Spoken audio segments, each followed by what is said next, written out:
Chris, welcome. Thank you. It's nice to have you. Thank you for coming in. What a pleasure. Thanks for having me. So you're a Chief Procurement Officer, you're a Gartner analyst, you've been heavily involved with quite a lot of different areas, chemical industry specifically, and you've had a storied career around that and some interesting stuff that I'm sure we'll dig into. But I always like to ask, when you grew up as a little boy, you didn't wake up wanting to be a Chief Procurement Officer. So No. what was your dream?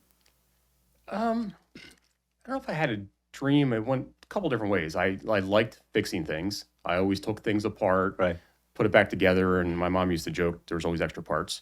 So I liked fixing things. I ended up liking math, had a great chemistry teacher in high school, and that's sort of what got me into chemical engineering. I had no idea at 18 what that meant. Right. So went into chemical engineering, and at that point I wanted to be a doctor.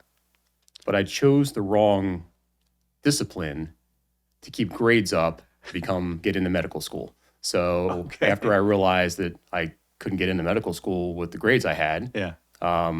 I kind of pivoted and then ended up in grad school for chemical engineering, and then it kind of went a circuitous route into all sorts of different roles in Yeah. marketing, R&D, ran a business, did M&A, then kind of got into the supply chain side. And I would have never have planned out that route. I always get questions from like new people working. How did you find your way? I just took opportunities when doors opened. Yeah. I do find it fascinating that your grades were not good enough for medical, but it was good enough for chemical engineering. Yeah. Not that chemical engineering is easy either, right? Like, let's just be clear, it's one of the harder engineerings to do. Well, I think the difference is that with chemical engineering, as I went on in my education, once I got through some of the like organic chemistry, the classes that I thought weren't very good at the time, Yeah. and got into the ones where you're solving problems, designing things, those kind of things, I excelled in those. So if you took away my freshman and sophomore year, I had grades probably get into medical school. Okay. But it was one of those things, medical school is so tough that you have to almost have a perfect record and sometimes walk on water. Well, and freshman and sophomore is the time to enjoy college Yeah. too, right? So Exactly. I did that a little bit too. I think we all did. We all look back, and I had fun. So I don't regret anything. Yeah. And reality is, I think my life, I got into much better things, experienced things versus I'm not sure I would have liked being a doctor. Well, and I also think engineering gives you a nice foundation to build from. You can almost, like you said, M&A, business, process, whatever it is, you can end up doing something with it because it teaches you some good foundational stuff. So engineering is I always tell to younger people that are not sure what they want to do, I'm like, if you can, just do engineering because it'll give you such a good foundation for anything. Yeah. So, I mean, they teach you how to solve problems, Yeah. which I think is the big thing. And that's what I think a lot of our education system today, they teach them how to follow a process, not how to solve a problem. I know one of my daughters, she was getting taught math, and she followed the steps but didn't know why she was following them. Yeah. And that works fine if you're in a class, but in the real world, you have to figure out because it's never in sequence. Well, let's just jump into it because that topic right there is probably the big AI conversation. Yeah. Right? Because if you don't know why AI is giving you a certain answer and you don't understand the principles behind it, what are you interpreting? Can you even interpret the results? Yeah. Well, I think that's unique perspective. I remember one of the first things I did with AI, we were out somewhere and we were talking about salaries for professional athletes. So I just asked it. And it gave me that the average salary for an NFL player was like $55,000. I was like, no, there's no way that's right. Yeah. And eventually what it pulled was some news article of one little Canadian second league football player that's where it used as a data set. Wow. So the answer was true, not NFL. Right. And if you don't have that sort of, does it smell right, that gut instinct, That's right. how do you do that? And that's the problem with AI these days is people take it for granted. And I think also in particular, there's a very good book out there, Strength to Strength, that talks about the fluid mind versus the crystallized mind. And really what it's just in overarching terms, basically when you're younger, you're in problem solving mode. You're very fluid mindset. You don't have the experience, so you're always like solving stuff and learning and growing. And then at some point in your career, usually around the 40s, 50s, you've now built up enough experience that you can actually do a smell test and go, that doesn't work. That doesn't seem right. Something tells you based on multiple inputs, Right. years of thinking. So now you're crystallizing stuff. So you're not just trying to solve for the problem. You're actually bringing all these inputs in, and you can actually make a good decision. And AI is incredible for sure, right? There's no question about it. But I think there's that human component that is often forgotten that you still need. I mean, they talk about human in the loop, right? Right. It's this idea that somebody has to still validate or check. Now, that may change over time for sure, right? As it gets better and better and better. But I think come back to the technology world we live in, where people just think, hey, I'm going to slap some technology on top of a very complicated supply chain and just hit the easy button and everything is Right. going to work. That's not true. No. I mean, technology never solves the problem. Technology can, I mean, I had a CEO at one point that he said, we're not going to invest in that just so we can make mistakes faster. Yeah. And I think that's where people put technology in and think it's going to solve the problem. But if you don't fix the underlying processes, workarounds, that it comes out of the technology and somebody works on it over here somewhere and brings it back, you're still not going to get the value out of it. Right. So you talk about technology not solving problems, but the other thing that we are starting to see some trends around people are not owning things anymore, like that accountability piece. Like technology can't be held accountable, right? It's humans can, only humans can. So if it's spitting out results and nobody's trusting or owning it, then it also falls apart, because then it's like, I'm going to point at something else that's doing it. And it's never the case. It's never good enough for it to stand on its own. And you can't really, what are you going to do? Hold this piece of software accountable to something it has no.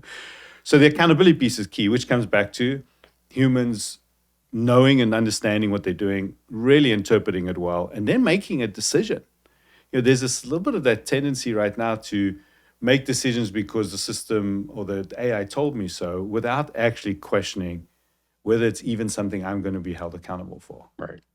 That's why I think what I worry about is right now we've been through experiences, so we can have an idea, does it smell right? Yeah. But the next generation, will they be given those experiences because AI takes away those entry-level jobs that basically lets them make mistakes in a small, controlled environment that isn't going to mess up a company for good or anything like that, that they have that ability to go through that. And I don't know where you get those skills if you're taking away your entry-level jobs. That's right. And what about succession planning? Yeah. Like where do you lead, when you look back down, you're looking for the next layer of management, there's none. Yeah. And I think we saw it in some places, because even before AI, you started seeing some companies start to outsource to lowest cost countries. Mm-hmm. So those entry-level jobs that people came in either in customer service or data entry or accounts payable, where they learned some of the ways things worked, those have been outsourced. Right. And you were starting to see that even there. I remember at one point I had all of our young analysts that came in, they were all sitting in cubicles outside of my office. Mm-hmm. And it was great because I could hear them talking. And when they were going down a route that I knew was going to either cause issues or they needed a door opened up to get more information, I could hear that and go help them. Mm-hmm. But if you're not around people to hear those kind of things, you can't help. Yeah. There's those water cooler conversations too. Those ones are probably usually the most helpful when you're actually really getting around somewhere where people are just gathering and just talking about the actual problem. Yeah. The whole brainstorming idea. I'll tell you one thing that we do use quite a lot is the brainstorm. Use it for kind of feedback loops almost, like, okay, what about this? And give me something and let me interpret that and let me think about a different question. I think that's great. It's helpful to ask questions you may not have thought of. But then it's then the implementation of that and rolling out. And one of the things, as you know, because we've worked together in the past, is you actually sometimes have to sit with the human in their job and show them how to do it differently for them to change. Something, I love talking using the car analogy is sometimes what we do, is because you can't just give a 16-year-old kid the keys to a car and say, you've watched a couple YouTube videos, now go drive. Oh, and by the way, it's stick shift, even worse, right?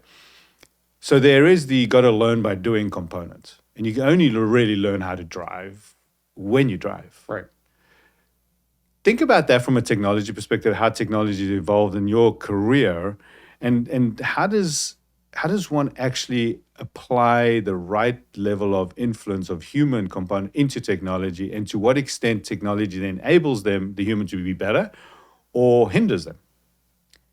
I think the one thing I always looked for as I hired people was curiosity. Yeah. Because I think that's the part is you can give them the tools, but if they're not curious to go figure out how to use it, find better ways, kind of push the envelope, that's really where I think technology helps enable things. And I think that's where people need to be curious. And that's what I do worry, that people are relying on an answer from AI or an answer out of Excel.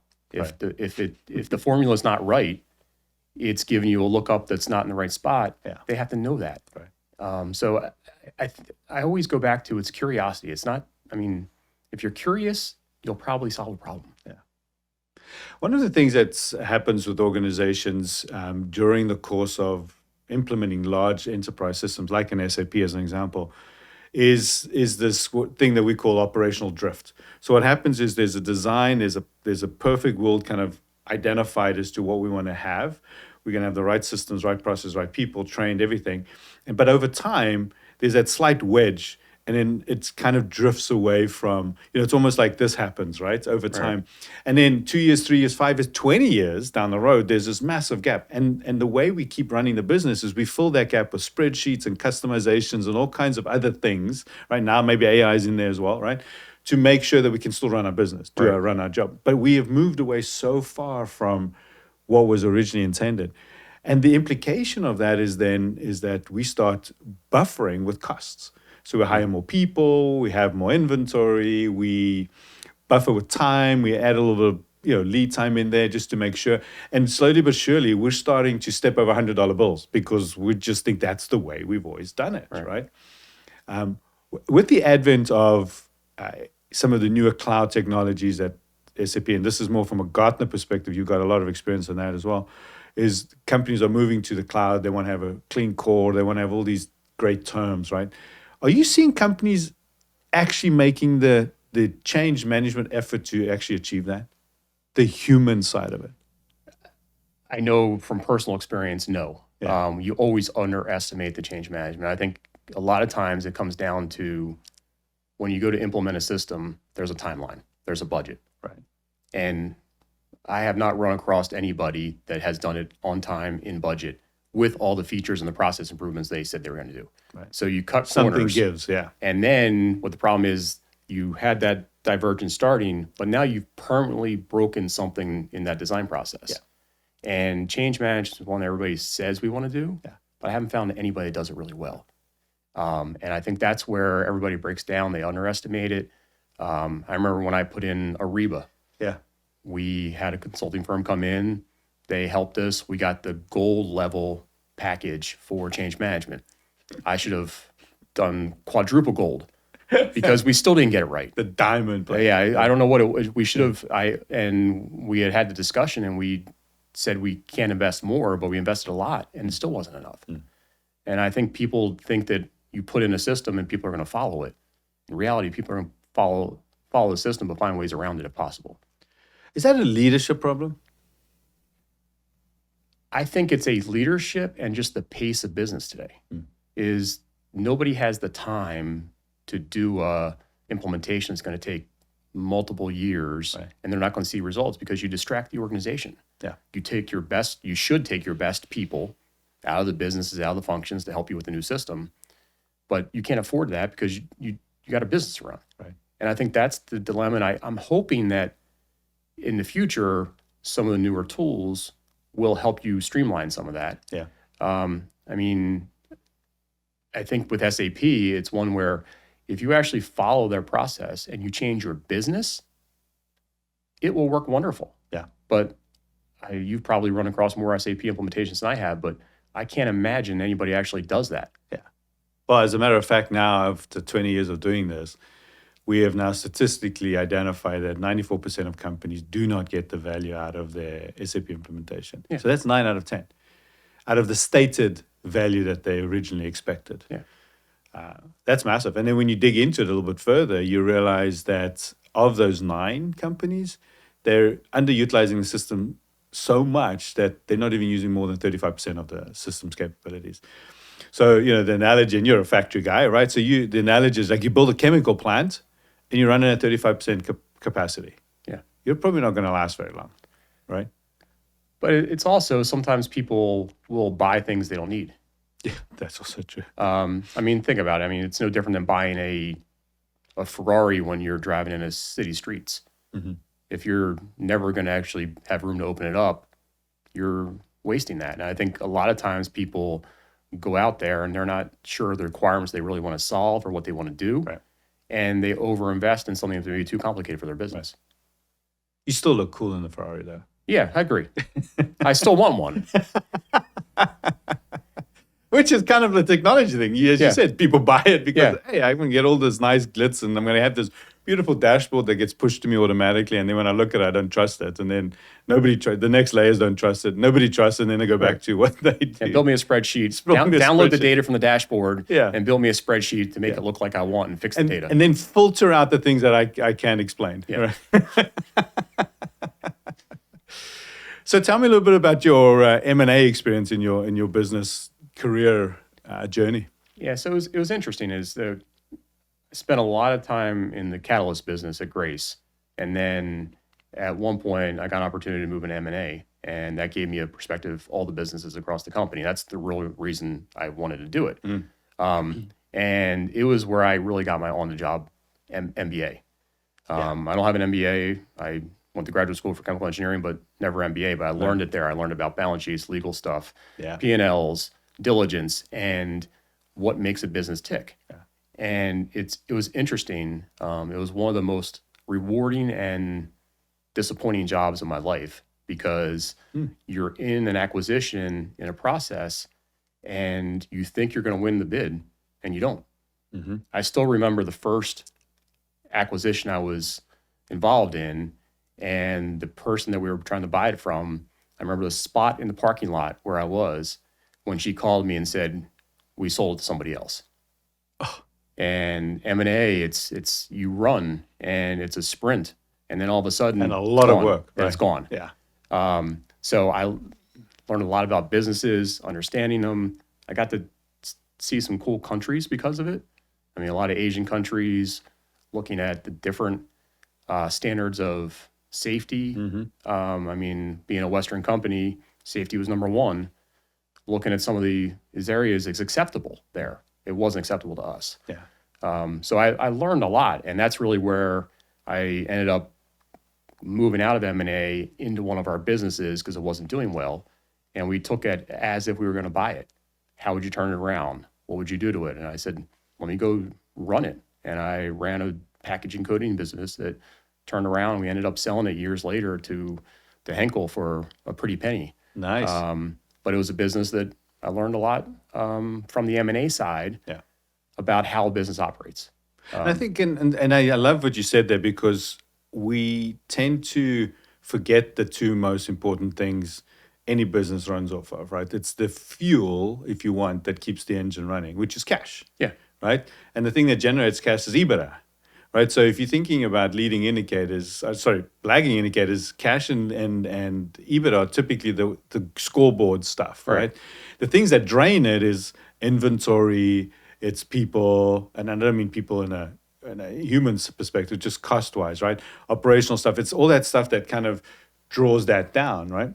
And I love talking to companies about this idea that because when you ask them, I have problems and I want to solve this problem, my first question always is to improve what? Right. Oh, is your profitability getting better? Is your cash flow getting better? Like if those two things aren't getting better, then ultimately what are you striving for?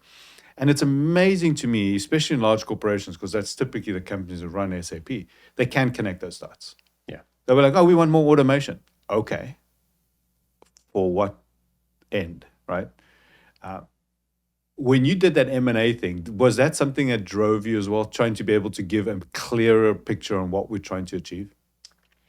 Yeah, I think the answer is yes, but it was more about what do we want out of this acquisition? Yeah. So are we buying because they have a technology? Is it because they're in a market that we want to go into? And the one thing that I find a lot of companies miss is that they buy it for a reason, and then one of the first goals is to integrate it into their system. Yeah. And you blow up the reason why you buy it, and you forget those things. And I think that's where you have Great to point. say, I bought it because I want this growth, I want this backward integration, and make sure that those things are what you actually drive in integration. Yeah. A lot of companies measure integration success on they're on our system. Yeah. And that's something that I fought for a lot, trying to find ways to make sure we're understanding why we bought it. And how's that led into moving into the Chief Procurement Officer? How did that make that job any better or easier?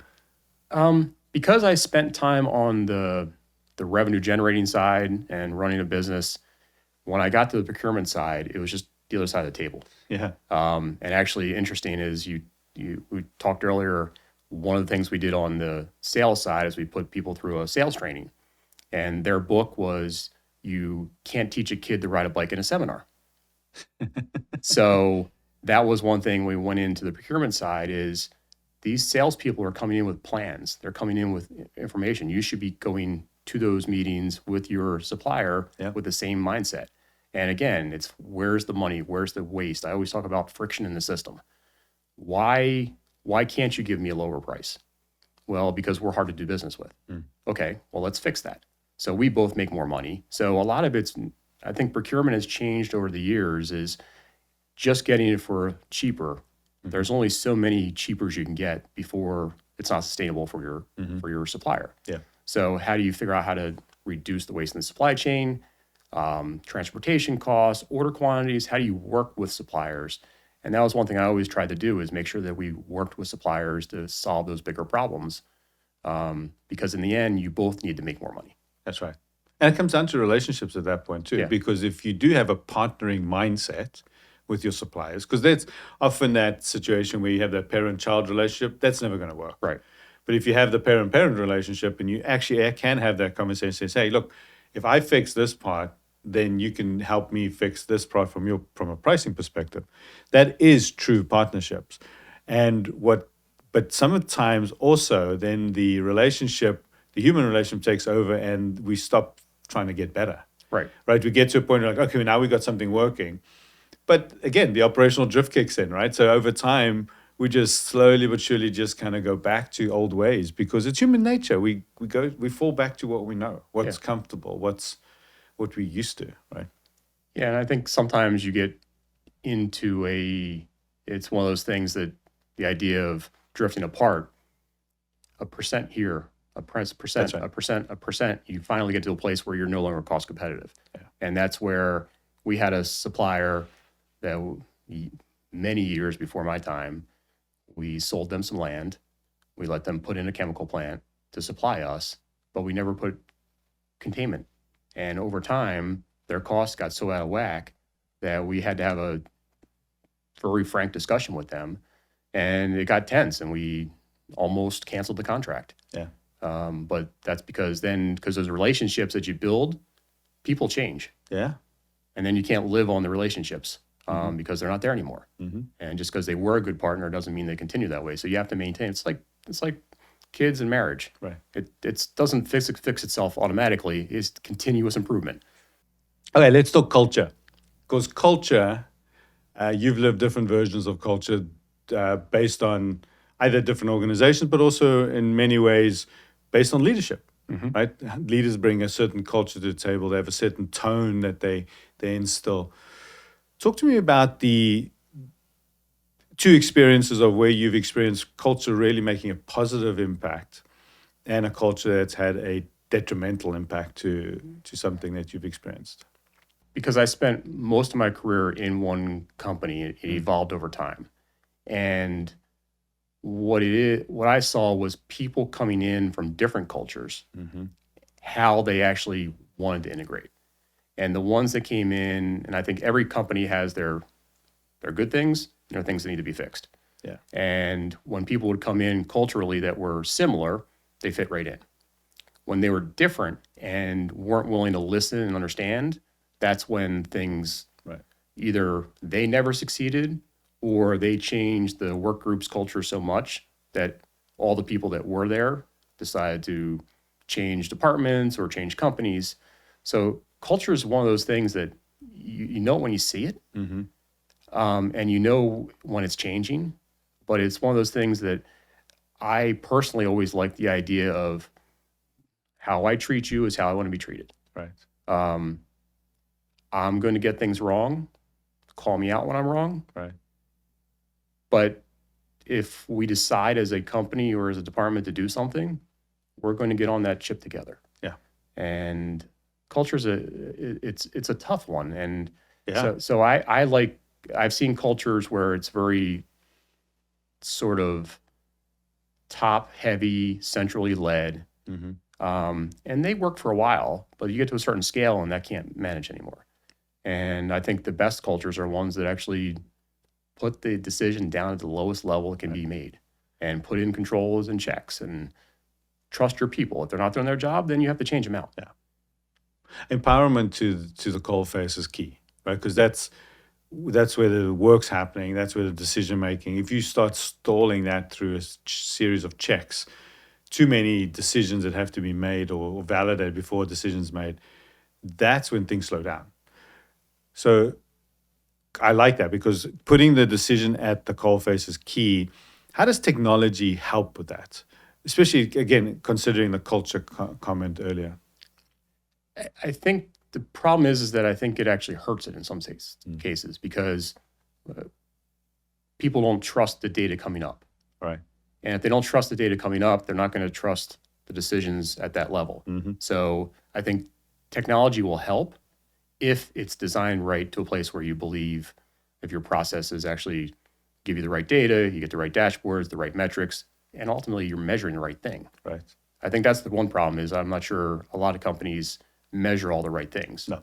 And that's usually where you break down is that you're measuring something, but it's not really what's driving your business.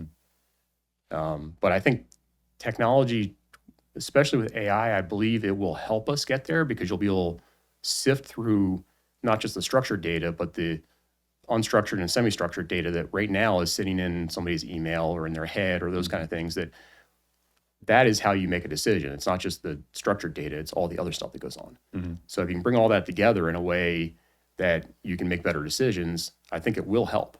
Yeah. But you have to have leaders that are willing to understand, take a little bit of leap. It's not right. my spreadsheet that I'm walking around with anymore. It's something very different. Yeah. Something that you can trust. Right. And that requires discipline, but it also allows for mistakes to happen. Yeah. And the mistakes should be, exposed, right? Because that's part of the learning process. Again, like we talked about earlier especially with new people coming in, that's part of learning and growing into a good leader. One of the things I know that we always often run into is that spreadsheets is prevalent. But another one that happens is people bend the system, if you want, through customizations to fit a process. Because for the last 20 years, they've done it a certain way, right? We joke about the seven most expensive words in business is we've always done it that way, right? And how often do we not hear that, right? Well, this is our process. The system has to fit that. In your past experiences, how big a challenge is that to overcome? Well, I think if we could all start from scratch, then I think you could actually maybe get to something that's not custom and standardized. But the problem is I remember the first time I learned about SAP and I was asking about these reports and I'm like, what does this mean? That's Z. Oh, that's a customization. What's this? A customization. What's this? A customization. So none of the transactions built in SAP worked because we had to customize everything. But then once you customize it once, you can never get out of that. Mm-hmm. So it's one of those loops that once you get into it, you can't get out of it. And I think that's where the real issue comes is that nobody starts with a clean slate. No. Even if you said, I want to go to new shiny system Y, whatever brand that is, you're still going to bring over your legacy mess. That's right. You're accelerating the chaos. You're going to accelerate the chaos. And I think that's where people break down. And I think that's why, but then if you're a brand new company, you start off with processes that will never scale to a multi-billion-dollar company. Right. So then along the way, you have that inherent messed up process anyway. So I'm not sure how you fix that, but it's sort of the opposite of like continuous improvement. Yeah. Continuous improvement, you're getting better each day. It's almost like with systems, you're getting worse each day. Yeah. If you allow it. If you allow. And I think that comes back to the leadership question again, because, one of my favorite stories is a company we worked with, BHP Billiton, big mining company out of Australia originally and now all around the world. And they were moving from an old legacy SAP system to a newer version. And the CEO of this $100+ billion company said, no customization will be allowed unless I approve it. And of course, he got so much flack for it because it was obviously sounded like, oh, he's just trying to control things. But he understood that principle, that as soon as you start one or two, it just continues, right? And I think they ended up consolidating all of their environments across the globe with only 5 customizations.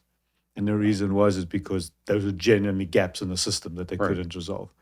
Think about that. I mean, but that's a leadership statement. That is somebody that says, I get this, I believe this. And I think a lot of leaders feel like their job is to buy the technology and then give it to the people to figure out, without continuing with, no, we need to still keep leading this path, right? Yeah, I've heard people do that idea, but I haven't heard anybody actually stayed with it the whole way through. So that's actually, you should tell that story more, because that's a great way. But I think a lot of times is either the leader doesn't want to get involved, or a lot of times I find it that it's IT driven. I think that's where the best projects I ever worked on, and I see with my customers, is where there's a true IT business partnership. Yeah. A lot of times it's too separate, and there's not necessarily a partnership. There is, we're going to put the technology in, you make it work as a business. And I think that's where, if you have a CEO that sees that, then I think that's amazing. I know. It's one of my favorite stories. I do need to share more of it. I think I like to look at it also a little bit as a Formula One story. So you have obviously the people who build the car, which is, in our world, SAP, right? They're the design engineers. Then you have your team who kind of maintains it, ensures it keeps running. Your pit crew, for lack of a better way of saying it, it's usually the IT team that's ensuring that the thing keeps humming, right, technologically. And then you got your driver, your business. Your business is represented by the drivers. And what we find is that they never taught to become professional drivers. Again, it's almost like you're giving a 16-year-old a Formula One car and saying, okay, go drive. And it's rocky. And so they're gonna do a bunch of things that's not right.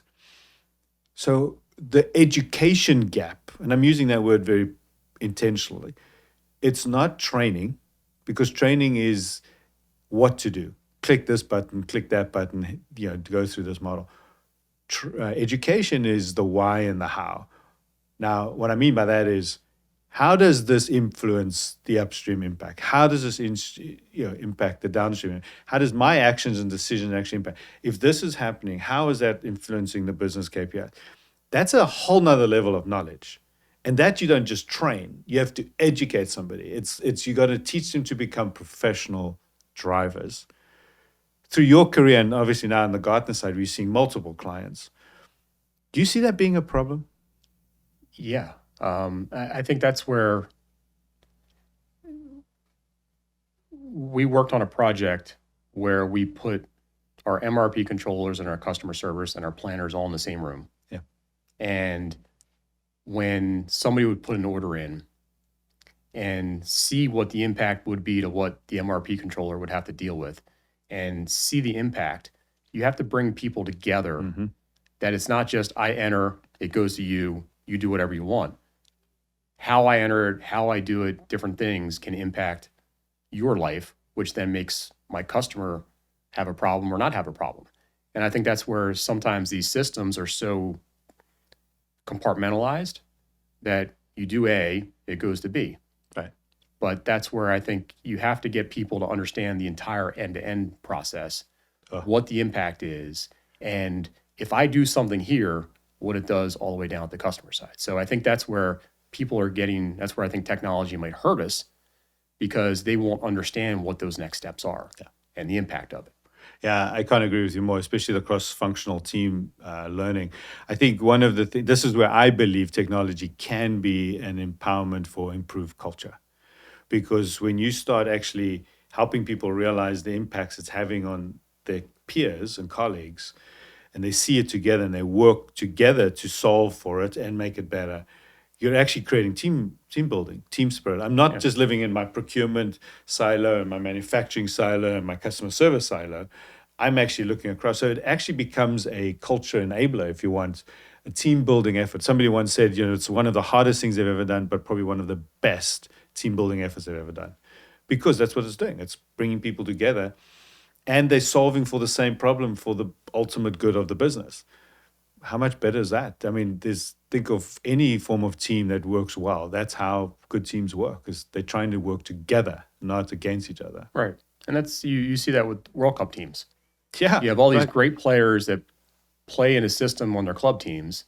Then they come to a country and it takes a while for that system to be meshed, and they're the best of the world. So how do you expect in a business level where it's not the best in the world, you have A, B, C players to be thinking about that, and people with different experience levels. I'm a big proponent for allowing people to change functions, change jobs, get experiences. And my career was accelerated because I was able to do all those things. And it's something that I see people that grow up in just one silo and don't understand the impacts of the other pieces of the business are the ones that some are really good, but it's harder to be good if you don't understand perspective. 100%. Do you have a question for me? With new technology coming out and AI that will be able to solve a piece of the end-to-end ERP system, do you worry that the end-to-end ERP system isn't going to be sustainable, or do you think that's always going to be needed? Yeah, I mean, that's a big philosophical question, right? And I think there's a lot of system architects wondering about that. My personal belief, at least for the near to midterm, I can't see 20 years from now, but I would say that the ERP system is going to have to remain the crux to all data flow. And then what I mean by that is there's going to be unstructured data coming in, which AI can do, which is part of the magic of it, right? It can take all this contextual data and then the structural data and come up with good recommendations. But McKinsey was recently put out a report where they said less than 30% of agentic AI, enterprise agentic AI pilots are now actually achieving any form of profitability improvement, is because they're not considering the ERP.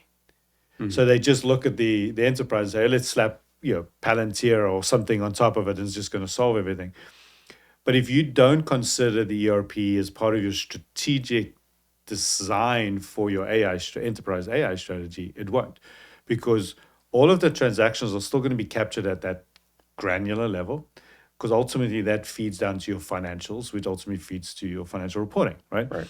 And that's what it really is all about. It's about planning effectively, getting productive, and then dropping all these financial components into it so that you can just press a button and have a P&L, right? I don't know. I mean, AI can actually create components of that for sure.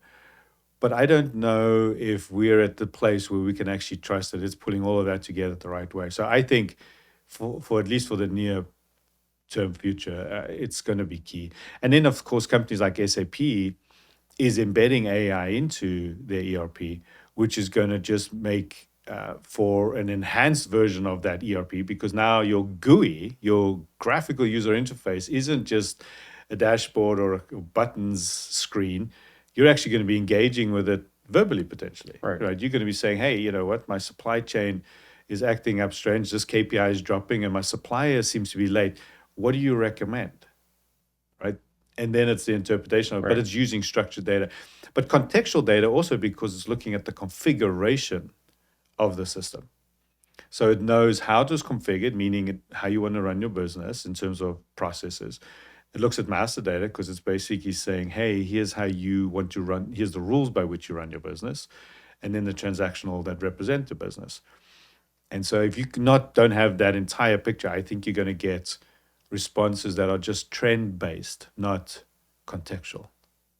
Yeah, and we're seeing some of our clients are actually kind of stepping back a little bit from all these add-on AIs and saying, okay, I want you to use the AIs embedded in each of your major systems. So SAP, if they're using Ariba or whatever they're using for different pieces. And because the costs of using all these other AI systems are getting out of hand. Yep. And I think that's where I think exactly where you went on SAP is they're big, they have lots of money, they're going to make it work pretty darn good for a business if you allow it. Right. I think that's the problem is that you have to allow them to come in and you have to adapt to the new system, the new process, and sort of make your people use it. Yeah, I think so. And I think part of making and adapting to using it is getting to the point where you don't see the ERP part of the technology as a back office system. Right. It's not this old legacy thing that just, we put it in the early 2000s and it's just been running, right? You can't think of it that way. You have to make it contextual within the AI framework. And I think when that happens, to your point, and then being able to get people to actually adopt. Now, talk about a change management effort wave that's going to hit us. I mean, yes, it's maybe easier to verbalize with the system or maybe just type in a question or two. But again, you're still going to be accountable for it. So you're going to have to make sure you truly understand what it's recommending and how it's recommending, why it's recommending, because you're going to have to make that decision. And people who've sat around for 30 years being a planner, and they've been running either a spreadsheet that they have full control over, or maybe in the system they do some production planning where they change some dates and stuff. For it now to have a layer that actually is doing all of that for them, it's going to be this massive shift. So it's going to have a big influence on the human component. But I do think that it's misunderstood how valuable the ERP still is.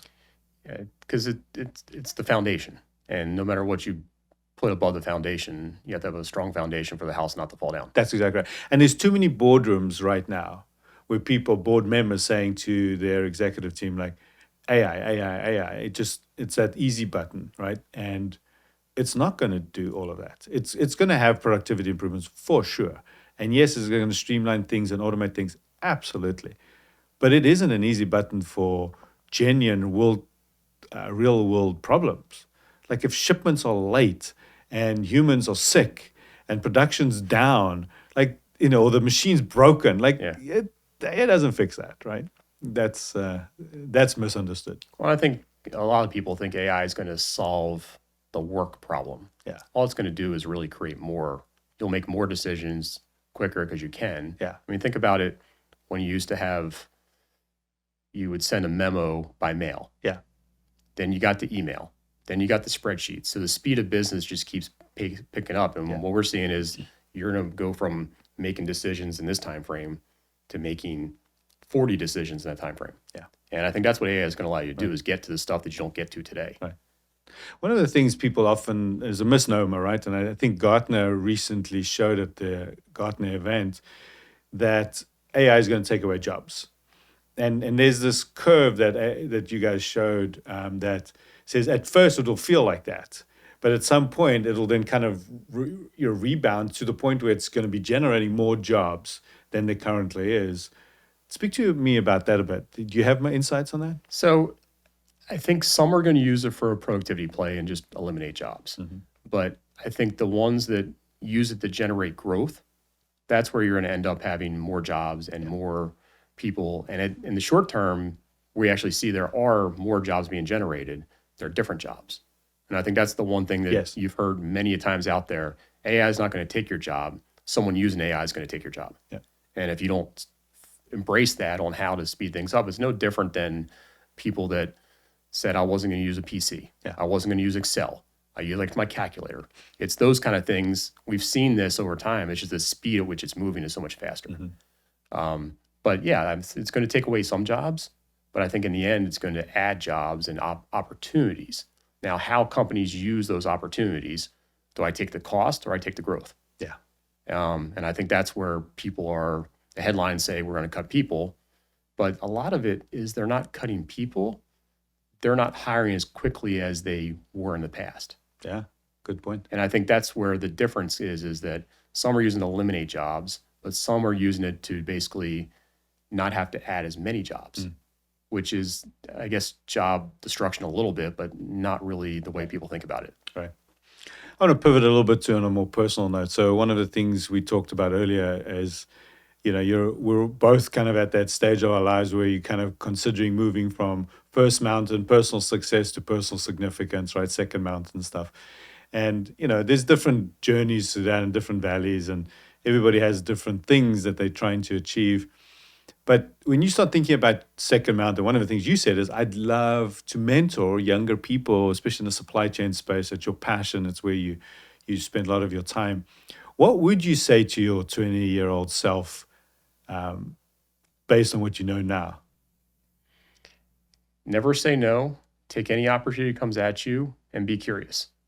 I mean, that's the thing that I actually have a client right now that I'm talking to that she's pretty far in her career. I mean, she's not a brand new person, but she basically has two different routes that she can go. One is stay more in the supply chain and procurement side, or one is to go to commercial side. I said, where do you want to go? And I think those kind of conversations, if you ask that question, I want to become a CEO, well, then you have to go this way. Right. I want to be a chief operating officer. Well, maybe you can go this way. So I think it's those kind of decisions that I would have wished somebody would have helped me through back then. Now, I had some great mentors. Yeah. And I still have people that I still talk to that were, when I was early in my career, that helped me make decisions and push me in the right direction. So I think in the end, it's just talk to people. Yeah. I think too many people want to just sit back and let things go. Is talk to people, make connections. You never know where things are going to go. Yeah. But I think the biggest thing is be curious. Yeah. And I love the be curious part. It's my favorite word choice for leadership too. Like if you want to be a good leader, I always say, be curious, to your point, right? Because you learn by doing that. But that also leads to another topic we spoke about off camera a little bit, was just this notion that nowadays kids don't know how to be bored, right? So which means in many ways, sometimes they don't know how to be curious, because the first thing they do to fill time is I look at the screen, right? Or the TV. There's something, it's there, it's been pushed towards me. How do you think this is influencing the next generation for us? I think in some aspects, it's actually accelerating the learning. Because you think about it, if you want to go fix anything in your house, you can go find a YouTube video today. In the past, you either had to call somebody or you had to go get a book. So I think still for the kids that are using that technology to learn new things, I think it actually accelerates them and gives them a more diverse set of experiences that they might find something. And I see that with my kids is sometimes they come up with something they saw on TikTok or YouTube or somewhere. And I'm like, I never knew that. But so I think in one way, it actually helps the curiosity if they're not just blindly listening. They're going out and trying to go learn about this or go figure this out. Or, I mean, that's the thing. The joke is used to be a little bullshit in a bar. You can't bullshit anymore. You got Google on you. So I think that's where the kids are. Yeah. I think they actually, I would love to actually be a kid today from that aspect. Yeah. Because you could learn so much more. So I still think the curious kids or the kids that want to explore will actually maybe be accelerated more because of the technology. Now, I don't know if that's going to be 20% of the population or 90% of the population. Right. My fear is it's going to be 20% of the population. Yeah. Right. The reason we obviously know each other is we worked together before. Right. You know, we came in and helped some work at Grace, and it was actually during COVID. We were actually talking about it last night, how incredibly difficult it was, because the project started 2 months prior to COVID hitting, and a lot of our people got stuck at plants, and it was just, and the whole world was upside down. But we got through it. One of the things that was incredibly important for Grace was to create that foundation, as we talked about earlier, the technological foundation from which you can build anything: culture, people, data, trust, more AI, right? Whatever it is. To what extent did you see a difference in Grace throughout that effort? First is it brought our teams that were, whether it's the data team, the SAP team, the manufacturing teams, together better. I think there was more communication that wasn't there in the past. And the one thing I learned from you guys is that your process, and I was a skeptic at first, is the simplest way I explain it to people is you turn something on, you see how the system, you learn from the system, you make the adjustments, then you turn more on. It's not all of a sudden you flip a switch and all hell breaks loose. Right. And that approach was something new to me. And it was something that I was skeptical about, but actually it's something I've thought about in everything I do is minimum viable product. Because you got to see how it reacts, and then the people that are using the system learn from it. Yeah. And I think we got better that way. We had a lot of work to do, and that foundation, I think, is still going on. I've been gone for 2.5 years now, and they're still working on that foundation. And that's going back to your original is when we put SAP in originally, it was almost like a rush to get it in because our legacy system was going to be unsupported. Yeah. And we put it in, we allowed every plant to customize, every business unit to customize, everybody was their unique thing. And untangling that web is so hard. Right. And I think that's where doing it step by step was helping people break their minds. And we had, I mean, you guys started in Germany. Yeah. We had people from Germany come over to the US as we did in plants and start to kind of learn from each other. And I think that's a great way of doing it. But the overall process, it takes leadership to stay behind it. And I think that's where we could have gotten more out of what we were working on if we would have, well, COVID changed everybody's focus. That's true. And it's hard to take away what was COVID related because we were all trying to figure out how to run a business, how to get supply, how to keep everybody healthy, how to work through hurricanes during COVID and all sorts of things. So it's hard to say, is that what disrupted some of the change or was it just the leadership and culture? Right. I think COVID had a big thing on it. I think we would have stuck with, if COVID did not happen, I think that whole process would have gone much smoother and take a lot less time. Yeah.